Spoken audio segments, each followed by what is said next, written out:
नमस्कार. मी राहुल कुलकर्णी. काही लोकांच्या दृष्टीनं ही बातमी थोडीशी टिंगल-टवाळीची असेल. पण मी जेव्हा आपटे नावाचे गृहस्थ आहेत पुण्यातले, त्यांना भेटलो होतो साधारणपणे वर्षभरापूर्वी. आणि त्यांची कॉन्सेप्ट अशी होती, कारण मी ती इंडियन एक्सप्रेसला बातमी वाचली, की ते सीनियर सिटिझन जे सेवानिवृत्तीचं आयुष्य जगतायत किंवा अगदी 80-90च्या आसपास आहेत. तर अशा मंडळींना त्यांना त्यांच्या आयुष्याच्या, म्हणजे ते पुरुष असतील किंवा स्त्री असतील, तर त्यांना त्यांचा मैत्रभाव जपण्यासाठी कुणीतरी मिळावा ह्यासाठी एक संघटना चालवतात. आणि त्यांचा तो Sunday freedom free friend club वगैरे असं म्हणतो. आम्ही थोडा फॉलोअप घेतला आणि मग त्याची साधारणतः 1 तासाभराची चर्चा मी त्यांच्याच एका ठिकाणी त्यांनी आयोजित केलेल्या ठिकाणी केली आणि लोक पुढे आली. साधारणपणे 1 मिलियन लोकांनी ती आमची चर्चा बघितली, म्हणजे साधारणपणे 10 लाख लोकांनी. कोण होतं त्याच्यात चर्चेत सहभागी झालेले? तर श्री गोगटे यांनी बोलवलेले समाजातल्या सगळ्याच थरातले, पण सिनियर सिटीजन, की ज्यांना त्यांचा मुलगा आहे अमेरिकेत आहे, मुलगा आणि सून आहे पुण्यात राहत आहेत, पण ते वेगळे राहतात. पत्नीचं निधन होऊन 10 वर्ष झाली आहेत, किंवा पतीचं निधन होऊन, पतीचं बोलतोय मी, निधन होऊन 5-7 वर्ष झाली आहेत. आणि आता मानसिक शेअरिंग जी आहे ती होतच नाहीये. कोणावर शेअरिंग करणार? नातवंड आहेत पण ती शाळेला जात आहेत, किंवा आता ती त्यांच्या जवळ पण नाही आहेत.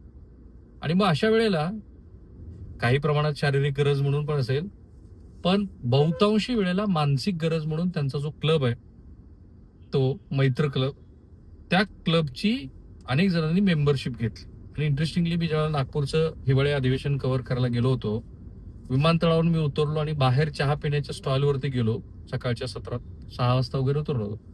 तिथं मला सिनियर सिटीजन्स काही भेटले, जे मॉर्निंग वॉकला तिथं आले होते. तर त्यांनी माझ्या अनेक स्टोरी तर सांगितल्या, पण मोस्टली त्यांनी स्टोरी सांगितली ती ही सिनियर सिटीजनची. ते म्हणाले की अहो, तुमची जी स्टोरी आहे ना ती आम्हाला खूप आवडली, आणि तसं एखादा नागपूरला आहे का हो? तर मी त्यांना गोगटेंचा नंबर दिला. मला माहित नाही की त्यांनी त्यांच्याशी संपर्क केला की नाही.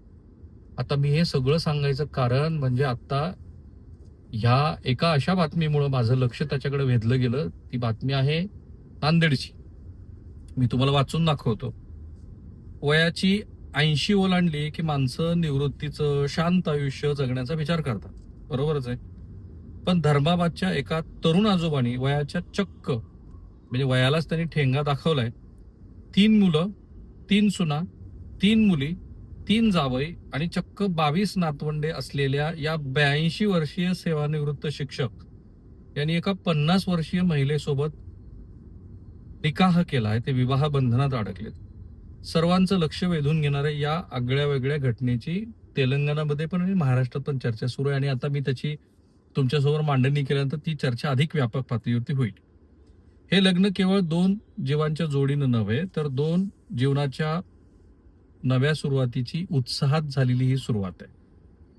तर ह्या तरुण असलेल्या 89 वर्ष वयाच्या नवरदेवाचं नाव आहे चौधरी शेख हुसेन शेख अहमद.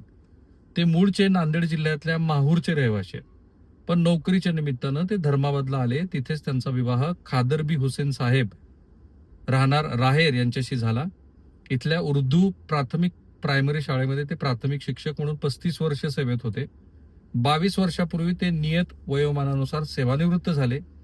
धर्माबादच्या वास्तवात त्यांना 3 मुले, 3 मुली, सुना, जावई आणि तब्बल 22 नातवंड आहेत. यापैकी काही नातवांचं लग्नही झालेलं आहे.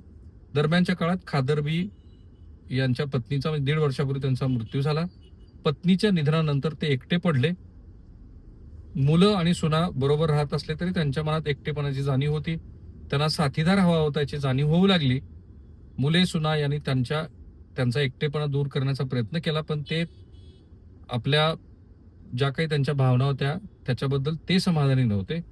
आणि मग कुटुंबातल्या सदस्यांनीच ठरवलं की त्यांचं पुन्हा लग्न करायचं. आणि मग तेलंगणा राज्यातल्या भैसा इथल्या वास्तव्यात असलेल्या अमीना बेगम अहमद हुसेन, भैसा जिल्हा निर्मल, यांचा त्यांना शोध लागला.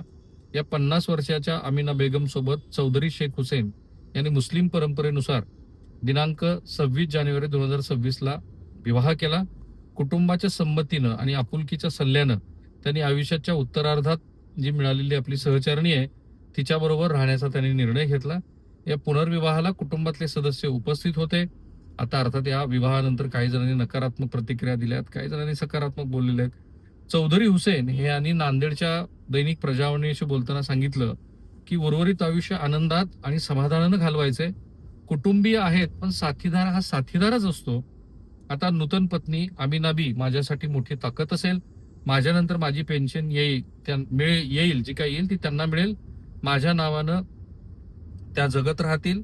दरम्यान या अनोख्या विवाहामुळं वृद्ध अवस्थेत सुद्धा नव्या आयुष्याची सुरुवात करण्याचं धाडस दाखवणाऱ्या चौधरी हुसेन या आजोबांचं सर्वत्र कौतुक होत आहे. आणि मी म्हणाल की काही प्रमाणामध्ये टीका होते. मी त्यांच्या कुटुंबियांशी संपर्क साधण्याचा प्रयत्न केला, त्यांच्याशी थेट संपर्क नाही झाला, पण त्यांच्या कुटुंबाशी संपर्कात असलेल्या काही पत्रकार मंडळींनी सांगितलं की त्यांना आता नकारात्मक चर्चा थोडीशी नको वाटते. माझं असं मत आहे की त्यांनी त्या गोपटेंची जी मी केलेली मुलाखत आहे ती पाहावी. अर्थात या सगळ्या संदर्भामध्ये इतके नातवंड वगैरे असून सुद्धा त्यांना कुटुंबात एकटेपणा जाणवणं ही नैसर्गिक गोष्ट आहे का? तर गोपटेंच्या त्या मी घडवून आणलेल्या चर्चेमध्ये अनेक वयोवृद्धांनी सांगितलं की त्यांचा जो एकटेपणा आहे तो एकटेपणा केवळ शारीरिक नाही, तो मानसिक पण आहे.